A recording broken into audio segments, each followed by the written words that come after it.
Assalamualaikum warahmatullahi wabarakatuh. Perkenalkan, nama saya Nurul Syakban Aulia Rofiqoh dari kelas 1010. Saya akan membahas mengenai bab 2, yaitu Bahasa Melayu Riau. A. Prasasti-prasasti bahasa Melayu kuno. Meskipun disepakati bahwa bahasa sebenarnya adalah lisan, bukan tulisan, kehadiran tulisan atau aksara menyebabkan jejak peradaban manusia menjadi lebih mudah diteroka. Contohnya jelas sekali, bahasa yang dipakai Proto dan Deutero Melayu saja tak mungkin dapat kita kenal sekarang karena ditimbun waktu. Meskipun keberadaan manusia di kawasan ini dapat ditelusuri sejak 3000 tahun sebelum Masehi, kesan bahasanya dapat dikenal sampai sekarang baru pada abad ke-7. Bandingkan dengan tulisan yang ditemui di Sumeria pada 5000 tahun sebelum Masehi. Kesan bahasa Proto dan Deutero Melayu yang dapat dikenal tertuang dalam prasasti-prasasti seperti berikut. Prasasti di Kedukan Bukit, Palembang, 683 Masehi. Prasasti di Talang Tuo dekat Palembang, 684 Masehi. Prasasti di Kota Kapur, Pulau Bangka, 686 Masehi. Dan prasasti di Karangberahi, Meringin, daerah Hulu Jambi, 686 Masehi. Sejumlah pakar sepakat mengatakan bahwa prasasti-prasasti atau batu bersurat tersebut ditulis dalam bahasa Melayu dengan kategori kuno memakai huruf Pallawa. Bahasa ini mencapai kegemilangan pada abad ke-7 sampai 13, yakni pada masa Sriwijaya. Bersamaan dengan kejayaan Sriwijaya yang dicatat oleh pedagang maupun rahib asing, dapat disebutkan bahwa bahasa Melayu kuno menjadi lingua franca, dipakai dalam berbagai keperluan, baik untuk pemerintahan maupun pedagang antar bangsa. Penuturnya tersebar di kawasan Selat Malaka. Bahasa Melayu pada masa itu dikenal bersifat sederhana dan mudah menerima pengaruh dari luar. Sistem kebahasaannya mudah, tidak sesulit bahasa Jawa. Selain itu tidak terikat pada struktur kemasyarakatan. Hal penting juga dari bahasa ini adalah banyak dipengaruhi bahasa Sanskrit baik dari sistemnya apalagi perbendaharaan kosakata, seiringan dengan pengaruh agama Hindu. Berdasarkan teks-teks yang ada, para sarjana menyebutkan ciri-ciri bahasa Melayu kuno sebagai berikut. Penuh dengan kata-kata pinjaman Sanskrit. Susunan kalimat diterangkan terletak di belakang yang menerangkan. Bunyi B ialah W dalam Melayu kuno, bulan sama dengan ulan. Bunyi E pepet tidak wujud. Contoh kata dengan sama dengan atau dangan. Awalan ber ialah mar dalam Melayu kuno, berlepas sama dengan mar lepas. Awalan di ialah ni dalam bahasa Melayu kuno, diperbuat sama dengan ni parbuat. Ada bunyi konsonan yang diaspirasikan seperti BH, TH, PH, DH, KH, H. Contoh sukacita. Huruf H hilang dalam bahasa Melayu modern. Semua sama dengan samuha, saya sama dengan sahaya. Bersamaan dengan perkembangan manusia, bahasa Melayu kuno ini terus bergeser. Hal ini terekam dalam prasasti yang ditulis pada abad ke-14 seperti Pagaruyung, Sumatera Barat 1356, Minye 7 Aceh 1380, dan Kuala Berang Terengganu Malaysia 1387. Prasasti Pagaruyung dan Minye 7 memakai huruf India, tetapi perbedaan antara prasasti Pagaruyung dengan Minye 7 adalah ditemukan kata-kata Arab dalam Minye 7 seperti kata Allah, Nabi, dan Rahmat yang tidak ditemui pada prasasti Pagaruyung. Sementara prasasti Kuala Berang sudah ditulis dengan menggunakan aksara Arab Melayu atau Jawi, padahal jarak penulisan prasasti hanya berkisar 30 tahun. Prasasti Terengganu sekaligus menunjukkan bahwa perkembangan bahasa Melayu kuno mengalami peralihan yang amat terasa. Sebabnya jelas, yakni selain menggunakan aksara Arab Melayu, penemuan setelah penulisan prasasti ini sudah mengarah pada tradisi tulis dengan menggunakan aksara Arab. Hal ini juga sekaligus menunjukkan pengaruh Islam makin kuat dalam alam Melayu. B. Menulis Melayu klasik. Sebagaimana diungkapkan sejarawan, pada abad ke-14 kawasan Selat Malaka semakin ramai yang tidak saja memikat hati bangsa-bangsa yang bersempadan, tetapi juga bangsa Eropa. Pemerintahan jatuh bangun yang pada gilirannya bertumpu di kawasan Selat Malaka ditandai dengan kegigihan Sangsa Purba beserta sahabat dan keturunannya kembali mendirikan kejayaan Melayu mulai dari Bintan, Indragiri, Kuantan, kemudian kembali ke Bintan untuk seterusnya melanjutkan usahanya di Tumasi atau Singapura dan Malaka. Dapat disimpulkan bahwa perkembangan bahasa Melayu mengalami fase baru dengan kukuhnya kemaharajaan Melayu yang berpusat di Malaka 1405 sampai 1511. Dalam buku Sejarah Asia Tenggara, DGE Hal Usaha Nasional Surabaya, disebutkan bahwa di Bandar Malaka setiap hari terdengar percakapan dalam 90 bahasa yang menunjukkan begitu beragamnya orang yang ada di tempat itu.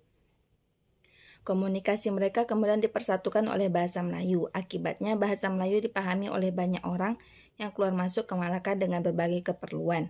Tidak mengherankan bahasa ini pun tersebar dengan mudah menurut cara-cara masa itu.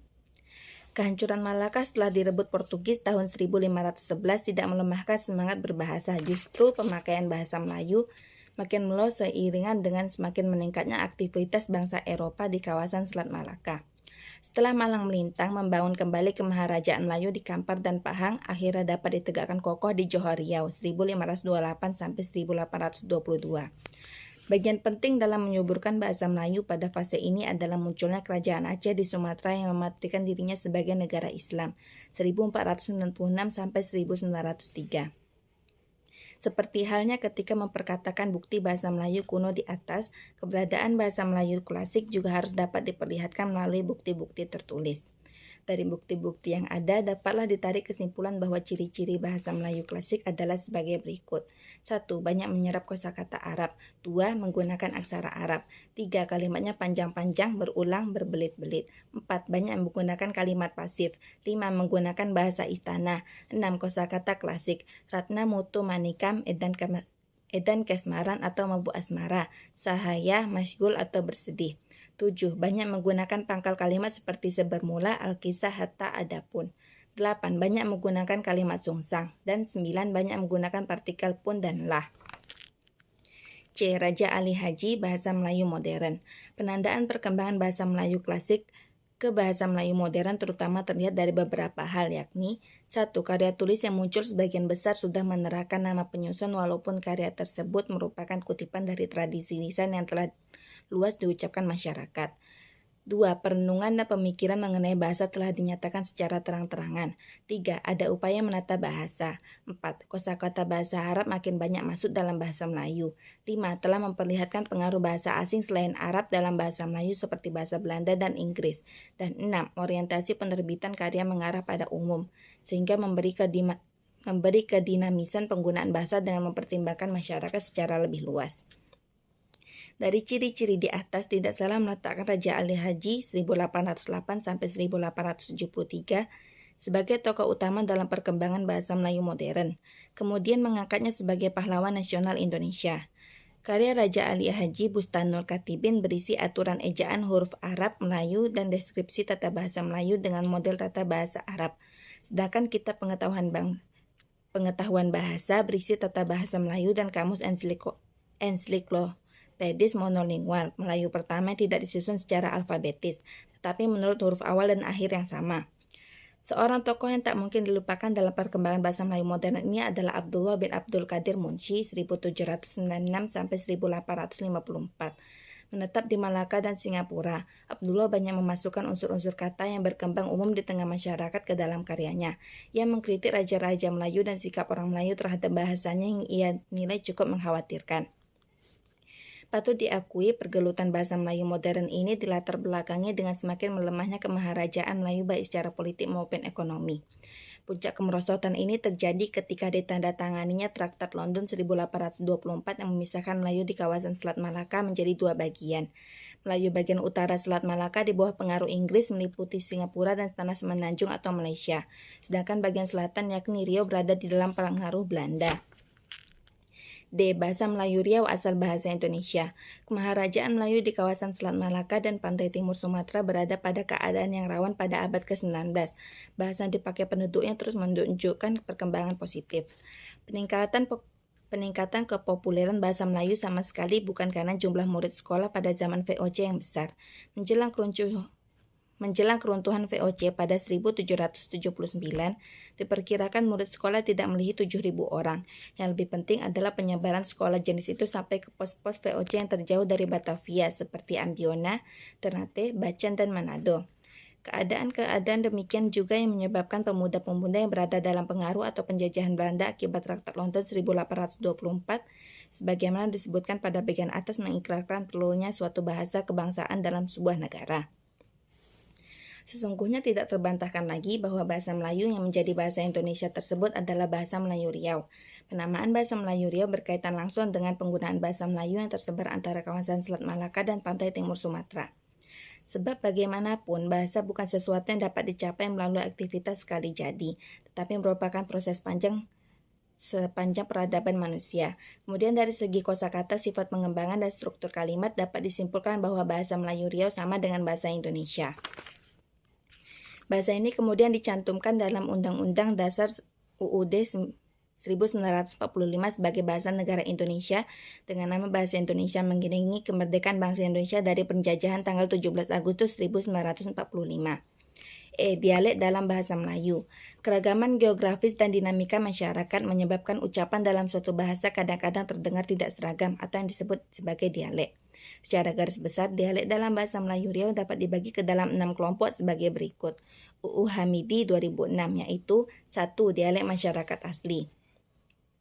Dialek masyarakat asli merupakan ragam bahasa Melayu tertua di Riau. Ragam ini dipakai oleh komunitas adat yang tergolong pada Proto-Melayu yang seperti masyarakat Saka yang banyak tinggal di Kabupaten Bengkalis dan Talang Mamak di Indragiri Hulu. 2. Dialek Petalangan. Dialek Petalangan lebih muda dari dialek masyarakat asli. Penutur dialek ini sebagian masih berada di pinggir-pinggir hutan yang dilintasi sungai, sebagian besar ditinggal di Kabupaten Pelalawan.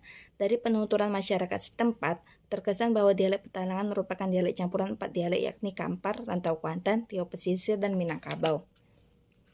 3. Dialek Rokan. Pemakaiannya berada di sepanjang Sungai Rokan. Dialek Rokan tersebar di Kabupaten Rokan Hulu dan Rokan Hilir. 4.